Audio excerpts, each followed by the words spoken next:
I extend a very warm welcome to all the viewers watching Soul to Soul Talk Show.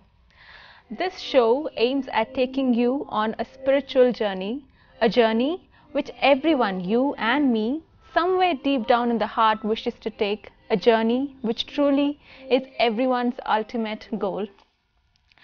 But this journey will not be based on just preaching about spirituality in general. It will be based on the valuable experiences shared by eminent personalities from different professions and different countries who will be joining us here on the show and talking to us. And today it's our pleasure and our honor that we have a much sought after speaker, eminent author, former medical and science correspondent, and a journalist, Brother Neville Hodgkinson. Welcome to the studio, brother. Thank you, Saranya. A pleasure to have you. It's great to be here. Brother Neville is also associated with the Brahmakumaris family since over 31 years, and he has conducted discussions on various topics such as science and spirituality, health and consciousness, and many more topics worldwide. And to start the show, brother, could you tell us about your professional life? Yes, actually I worked full-time in newspapers for more than 30 years. Okay. And I would say that my career fell into two halves. Okay. I entered newspapers after taking an economics degree in the UK. But during that degree, while I was a student, I didn't find that I enjoyed the studies all that much, but I did a lot of work on university publications. Okay. So that was something new in my family, to work in the media. And I got a job on a regional newspaper, and then moved to London, where after a spell as a sub-editor, which is like a clerk, really, editing and headlines and checking. Okay. Then I worked as social policy correspondent of The Times back in the 1970s, and then got a job as a full-time medical correspondent with the London Daily Mail. And that was the first time that I really started as a specialist reporter. Previously I'd done a variety of things, although I always enjoyed the more academic subjects rather than foot-in-the-door journalism, if you know what I mean, you know, the more sensational things. Okay. But I enjoyed the field of health and medicine very much, and it taught me a lot. But about halfway through my career, I started feeling that the health subjects that I was writing about were relevant to me as well as to my readers, that if I carried on living as I was at that time, very stressful actually, working very hard, chasing the deadlines, but more than that, a kind of ego element in it, which is addictive, and it means that you find it very hard to stop. You find it hard to set limits in your work when it's the ego, because it's a kind of addiction. You know, you want a bigger show in the paper, you want your byline, you want to reach a lot of people, you want to have a lot of influence. And it's a kind of addiction, so that when you get a big show in the paper, you feel very buoyed up, like you've had a shot of the drug that you need. But if you have a bad day and your story isn't used by the editor, then you don't feel good, you know, you feel it's down. And so you have to work even harder to try to get yourself in the paper again. And quite a lot of my colleagues are like this to some degree, but I think I was quite a bad case, because by my mid-30s I really was starting to feel quite exhausted by this treadmill of always working harder and harder and harder. And the newspaper valued my work. I got a lot of good shows, and I took the job quite seriously from the start. I wanted to help readers with good information, but that ego-driven element was meaning that my life wasn't balanced. And right from the beginning, actually, when I first got a job full-time as a medical correspondent, I found myself very interested in the whole influence of the mind on the body, and how the way we live our life makes us vulnerable to ill health or promotes well-being, depending on the kind of thoughts and feelings that we have habitually. I was very interested in this, and so I made my main contacts in the field were doctors who nowadays it's called holistic approaches to medicine. They didn't just want to fix the symptom. They wanted to try to help the patient to deal with the aspects of their life that had generated the symptom in the first place. You know, the kind like working too hard or difficulty in relationships. These things have a big influence on our happiness and our health. And I wrote about that a lot. I became very interested in the subtle mechanisms that link the brain with the body. And a lot of research was emerging in the 1970s that supported the whole idea that our thoughts and our feelings are the primary determinants of good health.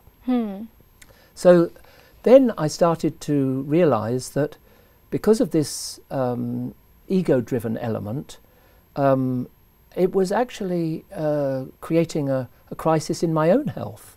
Right. By my mid-30s, working harder and harder, I'd started to reach the limits of what my body would allow me to do, and I was in danger of becoming one of the heart attack victims that I would be writing about. So this was actually probably what opened my mind to realizing that I needed to think about myself in a different way from how I had done up till that time. So till then you were not aware of this ego that was building in you? No, I didn't understand that this was, I didn't understand the distinction which I would now make between the ego self and the true self, which is what in spiritual terms we would say as the soul. Soul. And so, but I was feeling the lack of soul awareness, and this was looking back, this was what was causing me to become quite drained and unhappy.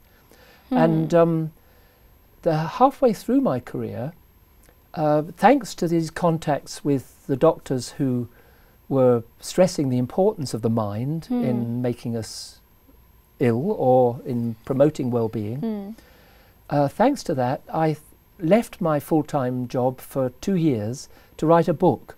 And it was published in 1984. It was called Will to be Well, The Real Alternative Medicine. And it was quite successful, went through a few editions because it described all these subtle links that science was beginning to demonstrate, at least between the brain and the body. The brain and the body? Okay. Yes, not really the soul, but while I was writing that book, I came across the Brahma Kumaris, and it turned out that they were very good guides in this area for me. Their method of reflection and the sort of spiritual nourishment that I learned through the Brahma Kumaris became very important in my life. And to begin with, I didn't really understand because I had a very materialistic outlook. Science for me was my best hope for the future because I felt that science avoided all the nonsense that I thought. Blind faiths. Yes, exactly. So much damage had been done by religion. You could see it especially in Europe. All the wars that had been fought and the persecution that had happened in the name of God. You know, it didn't make any sense to me. So I thought science was our best hope for the future. But then through my work, I realized that science, when it is just purely materialistic, leaves out some really important factors, including things like what really gives us happiness in life, what really gives us a sense of purpose. Science can't answer these questions very easily. So the Brahma Kumaris, when I first came across them and their peaceful meditations, even though I didn't understand their teachings about the soul and the Supreme Soul, because that didn't have much meaning for me actually. I was so kind of physically oriented in my thinking. But I felt that the presence of the Brahma Kumaris created a vibration or a feeling or some memory inside that was truth. That I recognized. And so I started to gain benefit from being in the gatherings of BK practitioners. And that started to strengthen me so that in that 2 years, actually that book introduced some of the ideas about a sense of purpose, about happiness, about finding your purpose in life, partly thanks to my exposure to the BKs. So that influenced the content It of the influenced book. that book, Oh, yes. I wasn't fully understanding yet, but definitely it was pointing in that direction. And then I went back into full-time newspaper work, and it was almost like a little personal trial that previously I'd been so exhausted by my work. Now I was back in, after 2 years, learning to manage myself with reflective practices. My second half of my career, the next 15 years, was so much better. Amazing contrast, because I wasn't handling myself so badly. You know, because of these reflective practices, I was able to nourish, I would now say nourish the soul. The soul itself was re-establishing itself in my awareness. Previously, everything was for the brain and the ego and that kind of living, which always will run you into difficulties, actually, I now see. I started to feel as if that hunger that was inside me previously, which took the form of this desperate ego, that was starting to calm down. And instead I was starting to be able to be with people more as a more kindly human being. Very simple. But I didn't recognize that before. And so when I went back into the job, I found that I had more time for colleagues, I was better able to listen, I was better able to stand up for my point of view if I felt that I was right and the news editor was wrong in asking me to do something. And when you're strong in what you say, it will be accepted. So you were more fearless. More fearless, exactly. And more able to stand up for truth in terms of my reporting as well. I wasn't afraid of criticism in the same way I would have been previously. So that second half, those 15 years that's from my mid-30s onwards, that was a wonderful period for me professionally, where I did much more challenging work, much more valuable work, I feel, and because of being much more clear that my work was not me, I was something distinct from the work, it was much, much more enjoyable for me as well. So did you feel that the quality of your work has improved post meeting the Hugely, hugely, because I wasn't, even though I didn't recognize that ego drive before, and although it made me work hard, so I tried to get as much as I could of the information that was necessary, and I always had some values in what I was doing. I didn't want to print things that were misleading or wrong, but it was like more at the personal level that I was better able to listen more carefully because of being more at peace in myself. Even with interviews, you know, I would be more sympathetic with who I was talking to instead of being agitated and wanting to get the story sort of thing. I was more with the person, and actually the result of that is that you get much better interviews when you are when you're not stressed yourself. That's right. You can make the person feel relaxed. So that second half of my career was so much more enjoyable than the first. It's amazing, like a personal experiment. You know, the difference between chalk and cheese. The cheese was much more good to taste than the chalky bit. Wonderful. So as brother said, that due to his self-reflective processes, the two factions of his career and the differences he pointed out, and how coming in contact with the Brahma Kumaris and the self-reflective process that he experimented with drastically changed his content, his level of contentment in his profession. And were you like pointed out as, okay, he's a person I should not approach, he's a very egoistic person? Were you given such comments by anyone? No, I don't remember anyone telling me that directly, but looking back, I think that that was present.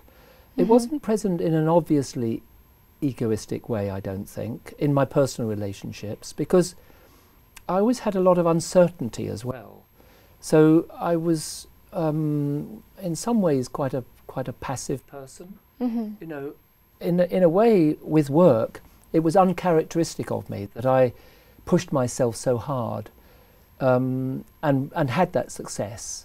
Okay. And you're right, the getting position and so forth, and getting a big show in the paper and all of those kind of things, they did feed the ego. And I think that as time went on, that did definitely have a negative effect on my relationships. The thing was that I was also married to a journalist who also was very striving in her career. And so there was an element of competition between us. And that wasn't very healthy either. Sometimes I don't think my wife had any dependency, but I would say that on my side, there was this element that I needed reassurance that I was loved and that I was okay, you know, as a father. I wanted to be a good father. I wanted to be a good husband. And actually what I've learned over the years is that although that's not a bad motive, but it's not best if it's coming from a place of neediness, if it's coming from a place of an ego identity. Like, it's not obvious ego in the sense of being very dominating or anything like that. My wife made sure that I wasn't like that because she's a very strong character herself. I was a cooperative modern husband, if you like, in Western terms at any rate. You know, I'd help with the babies when they were small, I would change nappies, I looked after the children when my wife needed time for her work. So I was kind of not dominating or egotistical in that sense, but more in the sense that that emptiness that created the ego needs was also present in my personal relationships. So, as I say, it was like I needed to be a good husband, I needed to be a good father, and that's actually taking. And what I've learned over the years is that the essence of the spiritual journey is to shift you from someone who is in need of approval of others, of success in your career or whatever, change you from someone who is needy to someone who is giving. This is really the big change. But that happened over quite a long period for me. Quickly, in terms of the career, as I say, within a year or two of starting these reflective practices, I was very different in my relationship with work. More giving, more considerate.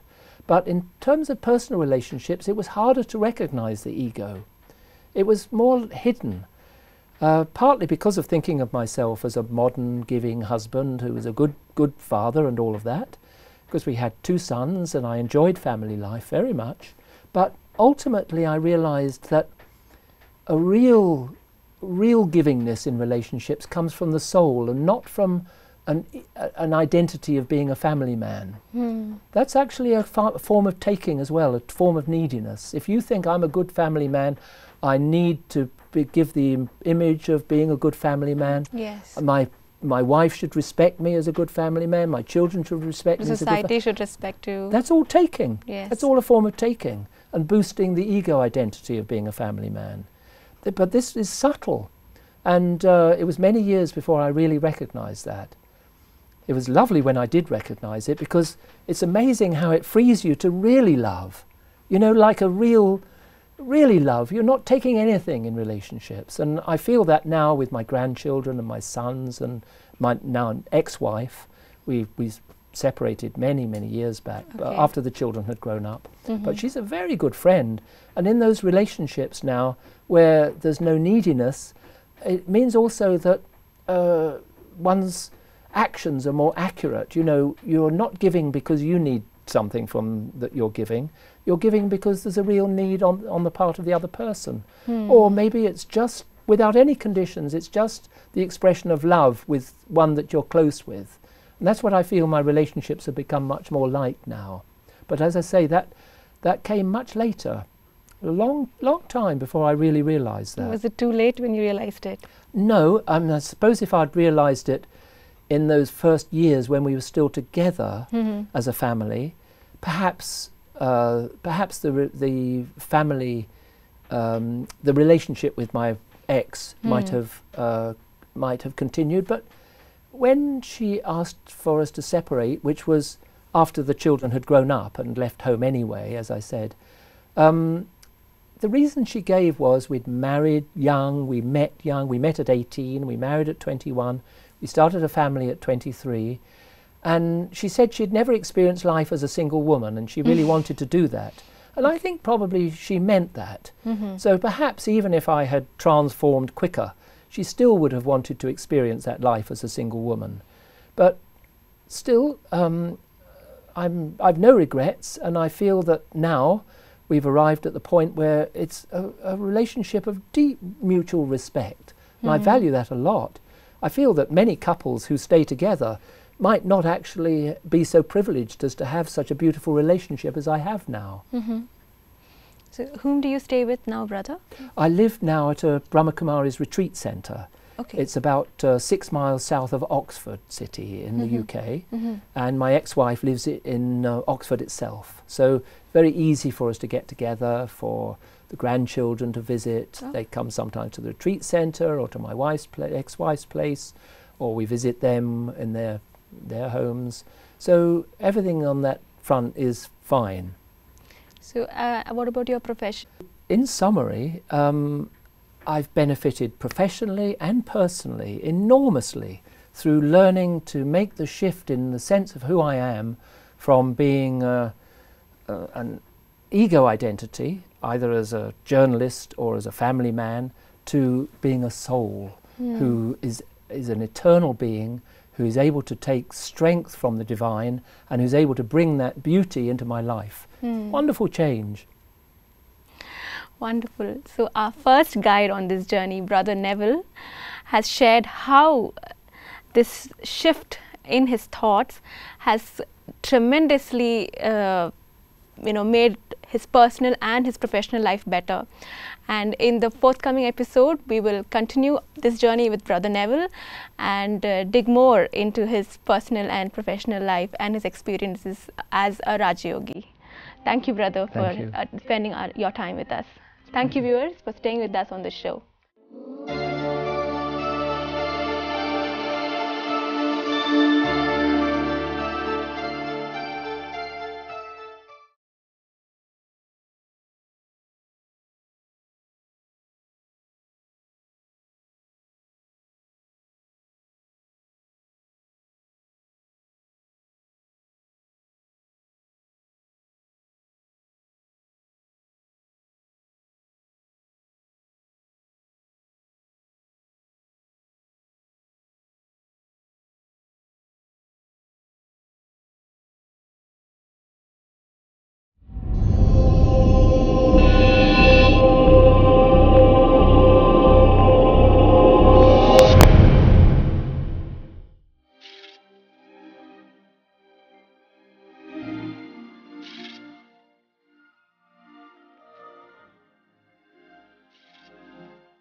I extend heartfelt greetings and a very warm welcome to all the viewers watching Soul to Soul talk show.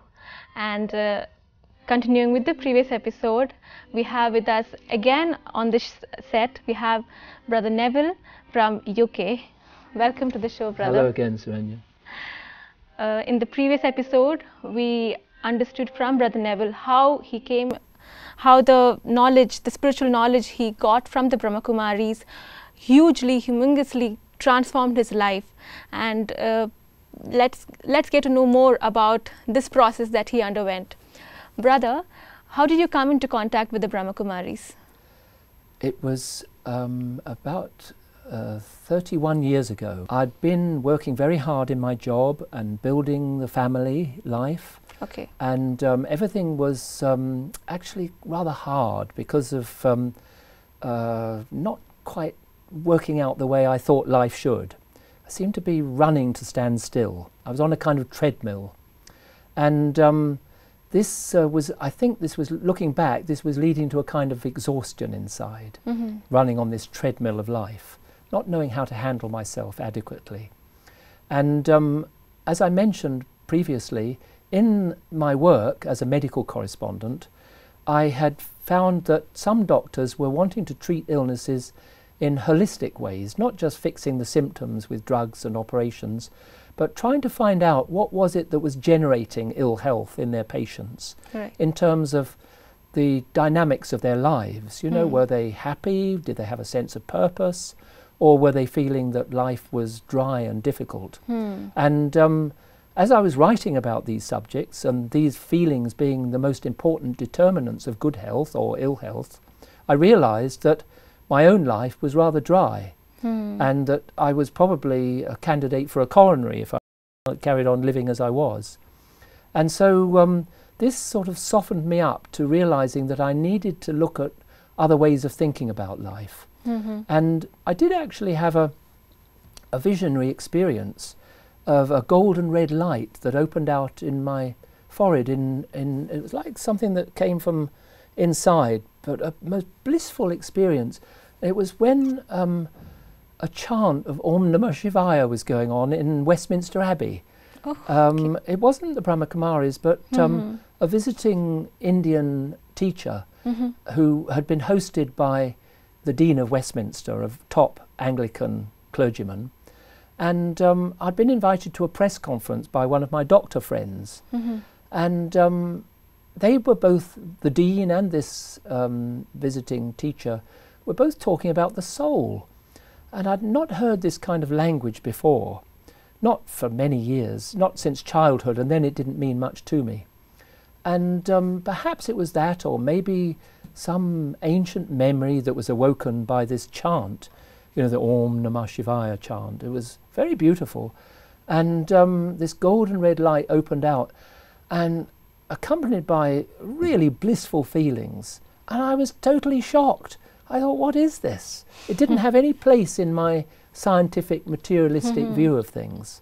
And I went back to the office after this experience. I paced the streets for about 2 hours. I was so shocked. And I got out my big Gray's Anatomy textbook, you know, to try and find out what part of the brain could have produced this vision. And I thought perhaps I'd been too left-brained, and that this was a discharge across the corpus callosum, you know, which is the bundle of fibres that connect the two hemispheres of the brain. But I couldn't get away with just sort of arguing it away. Scientifically. Exactly. And the next day I put my notice in. I'd been meaning for some time to write a book about health and medicine, and this was my opportunity. So 3 months later, I was on 3 months' notice with this job, which was a top one actually, but I left it because I felt I've got to somehow cast my boat out. I don't know where it's going to take me, but I have to change. And I had in mind to write a book about what I'd learned on health and medicine. And so this was my excuse, if you like, for leaving my job. And just a few months later, I was working as a freelance to keep an income coming, and I'd gone to a conference and met a BK sister there. She was wearing a little badge like this one, just a little tiny emblem, and I asked her, what is that? She said, it's a symbol that I use for my meditation practice. I said, can I interview you about that during the lunch break at this conference? She said, sure. And so I started questioning her, and that led on to a meeting with some BK sisters. And with them too, I felt this memory of a kind of lost self, the beauty of the inner being, you could say, that came back to me. And it was that memory and that experience that made me realize that I wanted to practice a more reflective way of living, and I wanted to practice and study spiritual understanding, because they said that the beautiful feelings that they were able to share with me came from their spiritual understanding. So I needed to know more, and that's what made me become a regular student. Okay. Did meeting with the Brahmakumaris bring this change in you? That's a very interesting one. I think probably I had been quite spiritually inclined, but I didn't know it. It would have been in my childhood. But what makes me say that is that when I was 13, I went with my family to a summer camp by the sea, like a retreat place actually, but for Christians. And my father was a practicing Christian. My mother was not. She was sceptical about religion. But this was like a conventional family holiday in many ways. But at the end of the day, the real Christians there would speak about their love for God, their love for Christ, their hopes to come closer to God and to Christ. And I heard these, I just stood on the edge of this as these people were talking in the evening at the end of the day, and I thought, this is the most spiritual place I've ever been. If I can't know God here, then I'm never going to know God, because I'd never heard people talking in that way before. And I was very sorry that after 2 weeks at this place, it was a long stay, at the end of it, I wanted God to speak to me, but he didn't. And I remember being in tears as I went to bed on my last night. But actually, somehow, someone must have told the priest there that I was upset, because I remember him coming to my bedroom and telling me, unless I dreamed this, it's a long time ago, but I remember him telling me that, don't worry, if you have it in you to know God, one day God will come to you and you'll understand. But this experience was such that I'd asked the question, nothing happened, and more or less from that time I think I decided that I needed to live my life just in a more materialistic way. So I remember thinking, because I'd been brought up to say my prayers and I thought that there was a God, but as my teenage years went on, I thought, no, this doesn't really make much sense. Science is the best hope for the future. Let me study more what science has to say about things and live my life in a more earthly way. That seemed to be what was the right way to live. So you were losing faith in God? I lost faith in, I didn't really ever have a proper faith in God, I suppose. I just had some kind of childhood belief. But then, you know, as I studied philosophy and science, and it seemed to me that there was no sensible understanding of God. So I became an atheist, really, or at the very least an agnostic. And then when I went into newspaper work, with all of the intensity of the deadlines and headlines, it was very much living through the body. And my lifestyle, after I'd married young and was part of that generation of the 60s, the swinging 60s in London, you know, we enjoyed dinner parties and glasses of wine and dancing and all of these things. And that seemed to me to be what life was all about. But then, as I had mentioned, as I got into my 30s and my late 30s, and this exhaustion started to come, but if this is all that there is in life, then what's really the purpose? It doesn't seem as if this is really giving me the satisfaction that I thought it should. So that was what had led me up to this point where, after this visionary experience, I was ready to listen to some different ways of understanding about life. And that's when the Brahma Kumaris appeared on the scene. So the vision was a changing point in your life? The vision definitely was a changing point. It was a wonderful gift, like a wake-up call. And otherwise, in fact, I remember that there's a Sister Waddy who was in London at that time, a very early foreign student of the Brahma Kumaris.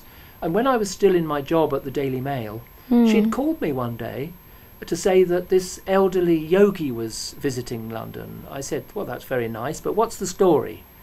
And she said, well, she's a very nice person, a good yogi. And I said, well, that's very good, but I need a story. You know, what's the headline that I'll write on it? And so I said I'd love to meet her personally, but I'm very busy. Unless there's a story, I can't just give time to someone who's visiting. So that was about 2 years before I subsequently met the BKs. And I turned down that opportunity. Okay. It's quite funny looking back. The reason that I know about it is that this sister kept a note of this conversation with me. And later, when I actually started practicing with the BK, she told me about this phone call, and her note said, sounds like a very sweet person, but he's too busy to give time unless there's a story. It's quite funny that that happened. Interesting. And after coming and taking the knowledge from the Brahma Kumaris, you slowly, incorporated the spirituality in you. But how did you change? What in that knowledge did you experiment with that changed your belief system so drastically? Actually, quite a slow process. Okay.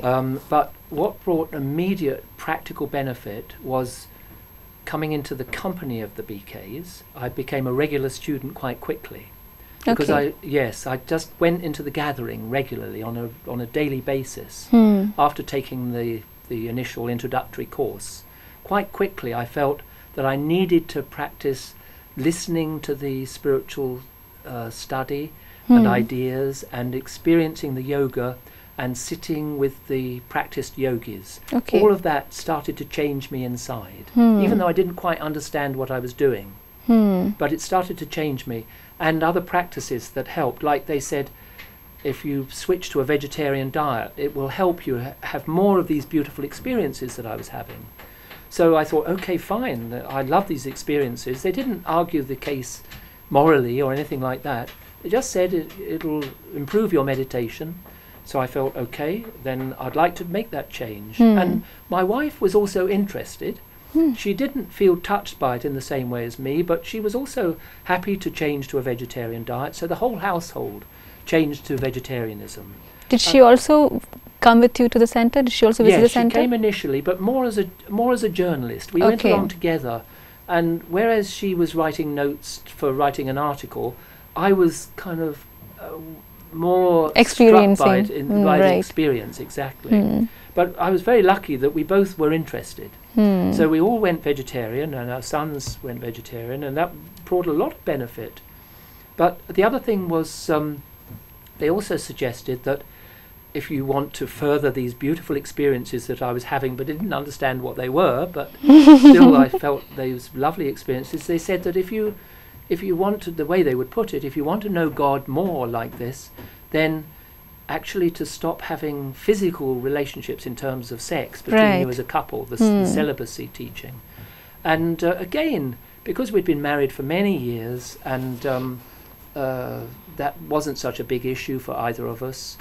So that also we experimented a little, and I found that definitely that was valuable. My wife wasn't taking benefit from the meditation. Still, she found that in a kind of feminist perspective, she found that celibacy was useful. It was empowering for her as a woman, she found. And later, just a few years later, in the mid-80s, just a few years after we'd both started practicing these changes in our lives, she wrote a book about this called Sex is Not Compulsory. And it became an international bestseller.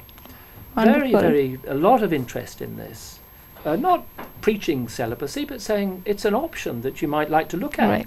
And both of us found a lot of benefit from these changes, these lifestyle changes. So the regular study and meditation experience, the vegetarian diet, and the celibacy, these things were softening my intellect, if you like, so that gradually the shift took place from this materialistic perspective that I'd had previously, thinking I was just this body and might as well get on with life in terms of the physical world, gradually to understand the spiritual dimension.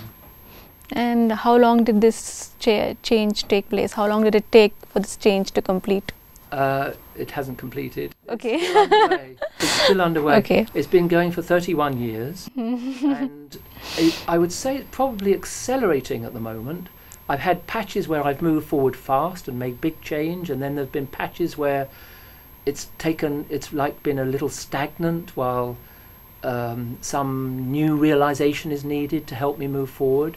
And then in the last year or two, I feel as if there's further acceleration in my understanding of the power of these teachings, and what a beautiful life is possible when you really make the shift from this ego identity, which is like a construct of the brain, which you put in place from your own personality that you brought with you, and from your social background, and from your religious or cultural background. All of this is like something that's put in place in your head. It's not really who you are. Who you are is the soul, and that original beauty of yourself as a child of God. That's how I now understand it. But it's taken me a long time to really understand that, and still sometimes I lose it and get lost in more material aspects of life again. So have you ever missed your previous lifestyle of partying late night and all that fun, which is quoted as fun by the world outside? Do you miss it? Do you find this serene lifestyle at any point of time, boring or dry or? I've never found this spiritual journey boring or dry, not in the slightest. It's like an incredible extra richness in life. All through those years where I was still a family man and practicing this, in terms of being with the family while my children grew up. And then while I was still in full-time newspaper journalism, this was like behind the scenes. I was practicing these things, so very enriching. And then after I retired from full-time newspapers after more than 30 years and moved to the retreat centre life where I now live and work. I live at a retreat centre just a few miles south of Oxford in the UK, and we have about 15,000 guests a year come through, so it's very busy. It's a beautiful country house. There's about 30 of us live there. It's like an extended family and a lot of learning. Are you a teacher too there? Yes, at I'm the a retreat teacher center? there, and I help with the life of the house. Okay. It's a wonderful life, very, very rich, but I've also got my family life as well, so it's like riches and riches and riches keep growing. Yes, there were some aspects of renunciation before I started feeling the richness of the spiritual life. There's a middle point where you have to let go of some things in order to experience the others. I was lucky in that I got very rich experiences from the beginning without even understanding why it was. But there are also times where to move forward you have to let go of something.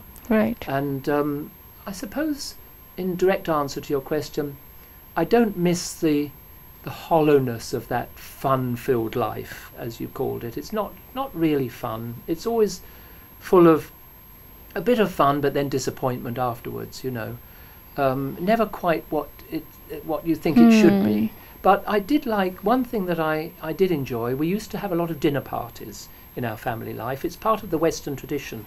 Not so strong here in India, but we'd have maybe 6 or 8 friends round and a glass of wine and some nice food. A very nice tradition, and I miss that. But I've got so much more in its place. So your definition of fun has changed now? Oh yes, absolutely. It's not that I'm looking for fun so much. I'm looking for truth. Okay. And with the truth that I gradually have learned to live with more and more comes a deep sense of joy. It's not fun, but more joy. More fun joy. is more like through the senses. It's temporary. And it's temporary, and you pay a price for it. Like if you get drunk and have a good time with alcohol, and it's before I had spiritual understanding, it was something. You do taste a kind of more kindly, relaxed side of yourself with the help of drink. It's a reality, but then you'll pay a price for that in the demands on your health. You might get a hangover. That's right. You might get a depression that follows the artificial joy. Whereas what I'm doing now is something aiming to be much more, that the kindliness and the relaxation doesn't need the alcohol. It's because it's my truth.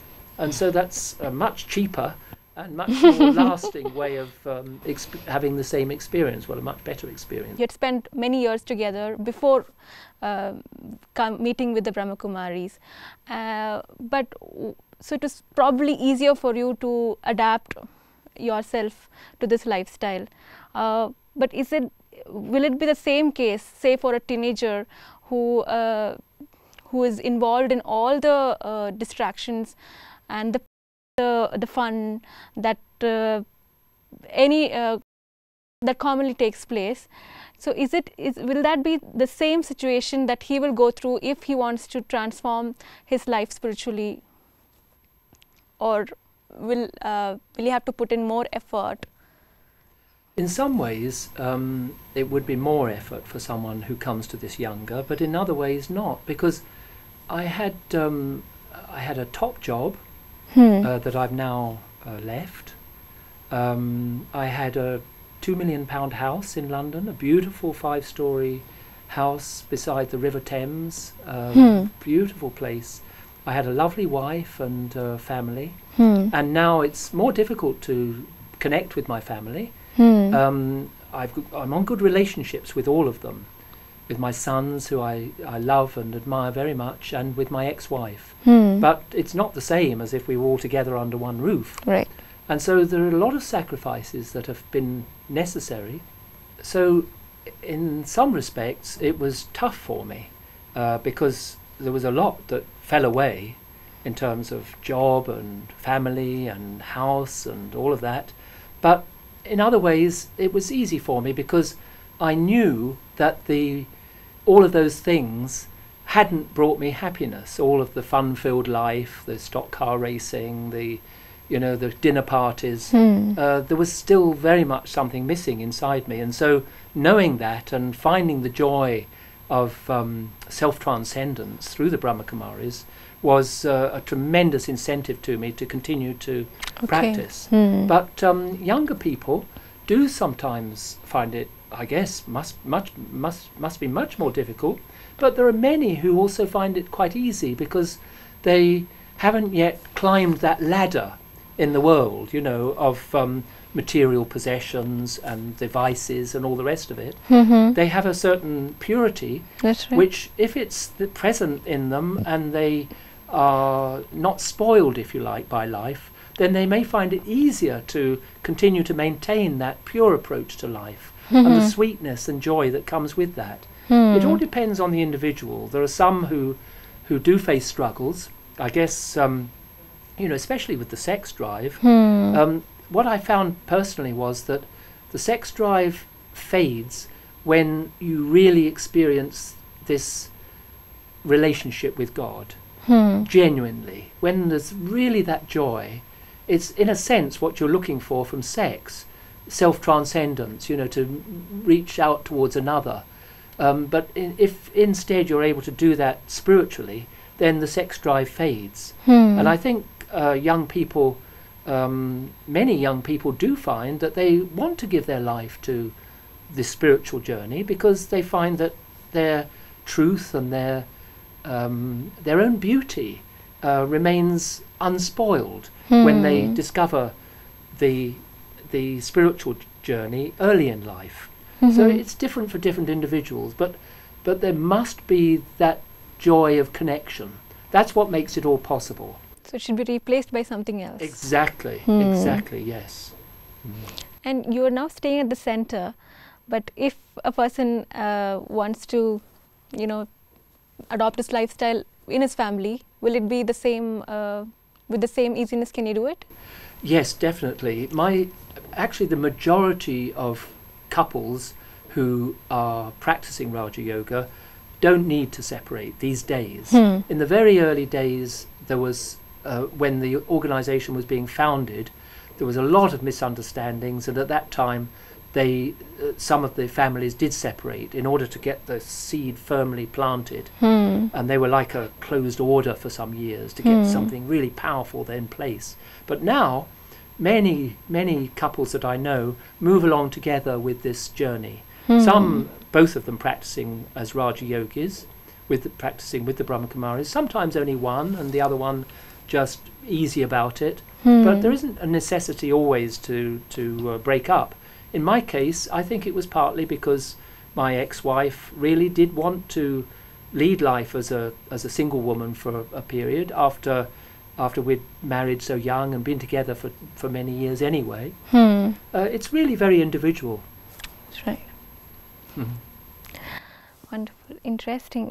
Brother Neville shared a few more experiences of his spiritual life, and after coming into contact with the Brahma Kumaris, how his personal life was drastically influenced. And we will continue this journey with Brother Neville in the forthcoming episode, and hoping that you will join us in the next episode. I will take leave from you. Thank you. Thank you, brother, for joining us.